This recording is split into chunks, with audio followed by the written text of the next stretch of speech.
How do I know I'm at the end of the string? Well, it turns out we need to break the abstraction layer, so to speak, of strings just a little bit. So it turns out that in your computer, we have this piece of hardware, RAM. And we saw this the other day. And we talked a little bit about the limitations of computers and the finite amount of memory that they have. And if you think about all of the chips on this device, doesn't matter for today how this works, but just know that there's lots and lots of bytes that can be stored in your computer's memory. And you might have 1 billion bytes, 1 gigabyte, 2 billion bytes, 2 gigabytes. But for our purposes today, just think of this RAM inside of your computer as just a long list of available bytes. Lots of bits, zeros and ones that you can change the values of. And maybe it's kind of a grid. So there's lots of bytes horizontally, lots of bytes vertically. We can kind of number them all so that one of the bytes is 0 and the other one way at the bottom is like the 2 billionth byte. So just assume that we can number all of the bytes in our computer's memory. Well, it turns out that when you type in Stelios's name, it of course ends with an S. But it would probably be a stupid decision to just look for an S when figuring out the length of someone's name, because it's not going to work on my name. It's not going to work on Maria's name or any number of other people in the room. So we don't know enough yet about what's going on inside of the computer's memory. It turns out that if you think of this grid now as your computer's RAM, maybe top left corner is byte 0. The one next to it is byte 1, then byte 2, then dot, dot, dot, byte 2 billion. So I'm just arbitrarily depicting it as a two-dimensional grid. Turns out we need to know that there's this special character. What C does for us, even without our telling it to do, it always puts a secret number at the end of any string the human types in.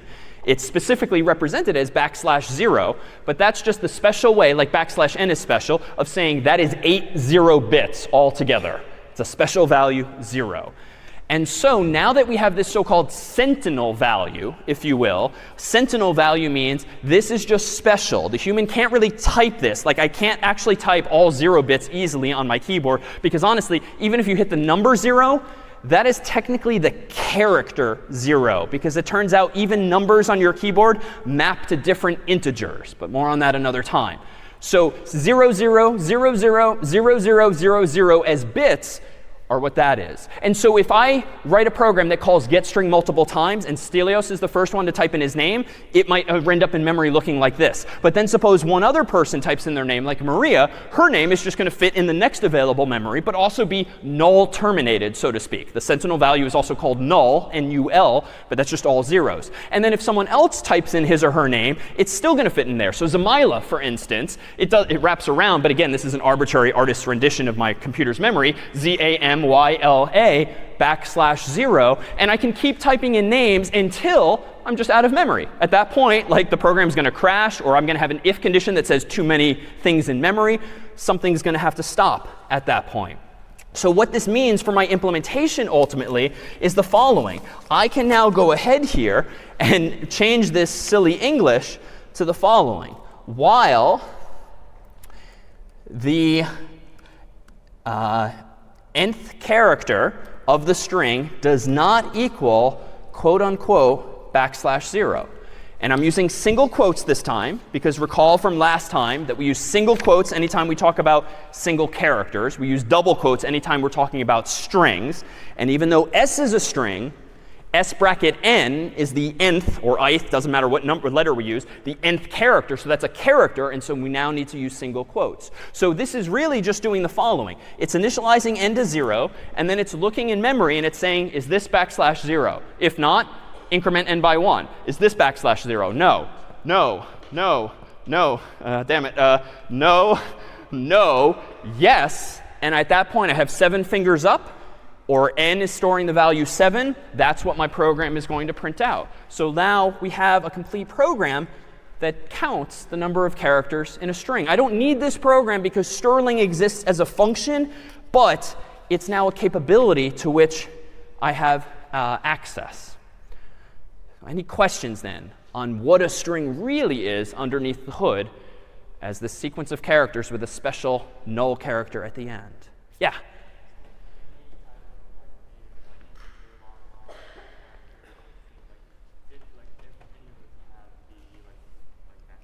Good question. What about other data types, if I can rephrase it, like ints and floats and so forth? Actually, strings are special. If I scroll back to the list of data types that C has, for instance, Most of these are of fixed length, and this is why the compiler needs to know what you're putting in them, because the compiler and the computer in turn need to know, is it 1 byte, is it 2 bytes, is it 4, is it 8? Like, how many bytes should I look at? Strings have no predetermined length because, of course, we don't know who's going to type in their name. But an int, turns out, in most systems is always going to be 32 bits, or maybe 64 bits, or equivalently 4 bytes or 8 bytes, because there's a 1 to 8 ratio. A bool is often 1 byte. It's a little wasteful, even though technically you need 1 bit. It's just easier to deal with 8-bit increments. Chars are, by definition, 8 bits or 1 byte. So almost all of the data types are a fixed length. So you don't need to have a special null character, but strings you do. Strings are special. Other questions? All right, so what can we start to do with this? Well, it turns out that this idea of thinking about things that are back to back to back to back as being individually accessible is actually a very powerful idea, because up until now we've just had this list of data types, bool and float and char and int. It's kind of a short list of very primitive things. But it turns out if you want to write a program that doesn't just keep asking for 1 name, but asks for 2 people's names or 10 people's names, or asks for, as you asked earlier, the name, or like maybe their house or their dorm or their phone number, their email address, like a whole bunch of different values, it would be nice to kind of store multiple things together. And one way you can store multiple strings is you could call one string s, you could call the next string t, you could call the next string whatever. You could just come up with arbitrary names for your strings, but that's going to very quickly devolve. Imagine like what the registrar uses here at Yale to actually keep track of students. Like, they don't have a computer program with thousands of variables inside of it. They probably have a computer program for dealing with course registrations with at least one variable called students. And inside of that students variable, can the registrar fit 1 student, 10 students, thousands of students? It can kind of grow to fill the number of values we actually care about. And C isn't quite as powerful as that. We'll need another language like Python or JavaScript to really get dynamism. But for now, we do have the ability in C to represent multiple things back to back to back to back to back in memory. So not just characters in strings. We can borrow that idea from strings and store, if we really want, student, student, student, student, like multiple strings back to back instead of just individual characters. And what that idea is called is an array. An array is a contiguous chunk of memory, something back to back to back, literally physically next to each other, typically in the RAM that we've presented as hardware. But it's not just character, character, character. Maybe it's int, int, int, int, int, or string, string, string, string, string, or more generally, student, student, student, student, student, multiple things back to back to back. And so now we can actually give you a glimpse of what this thing here is that we keep typing sort of on faith. Int main void literally says that your main programs that you're about to start writing for PSET 1 and beyond will be returning an int, even if you don't do it yourself. They're going to return by default 0, it turns out. And we'll see before long why this is useful for a main function to return a value, even though we humans will rarely, if ever, see that value.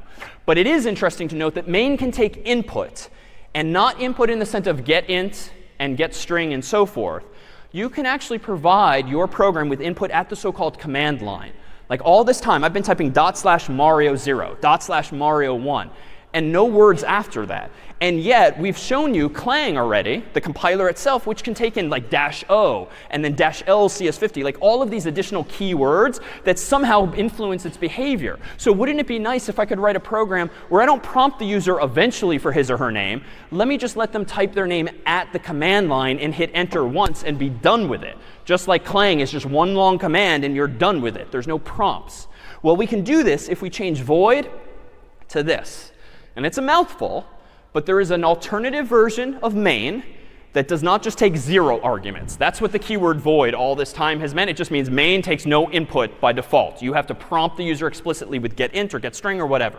But there's an alternative second version of main in C that takes 2 inputs. And you don't have to provide them explicitly. We'll see how to use this in a second. Main can also be handed 2 inputs. One is an int, and one is an array of strings. The int is the total number of words that the human has typed at their keyboard. The argv, argument vector by convention, though we could call it anything we want, that is an array of words that the user typed at the prompt before hitting enter. And so this is useful in the following way. I'm going to go ahead and in today's source code, open up an example called argv, for argument vector, 0, as follows.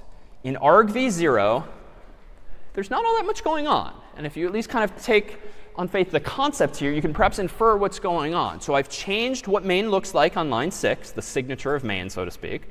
And then I'm asking a question. If argc equals 2, then print out hello something. Otherwise, just print out the hard-coded hello world. So it looks like argv1 is kind of being treated like we were treating strings a moment ago, but this is the special syntax that's new.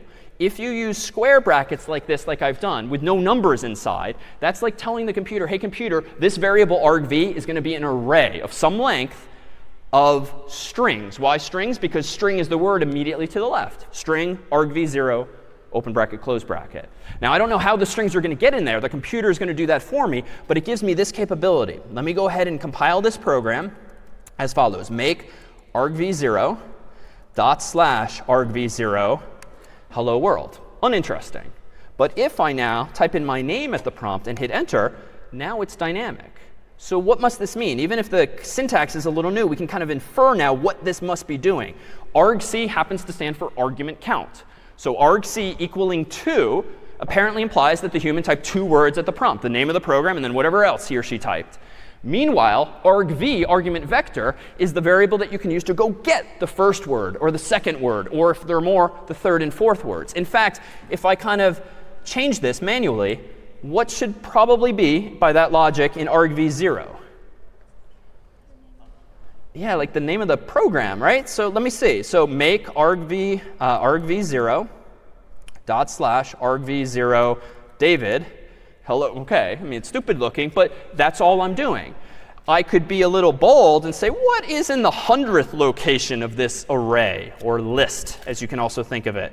Make argv0 /David. Oh, that is bad. And get used to this, because it will start to happen with greater frequency. Segmentation fault is a very cryptic way of saying you touched memory, RAM, that you should not have. And you can kind of think of what this means. So if argv0, let me pull up my picture of an array.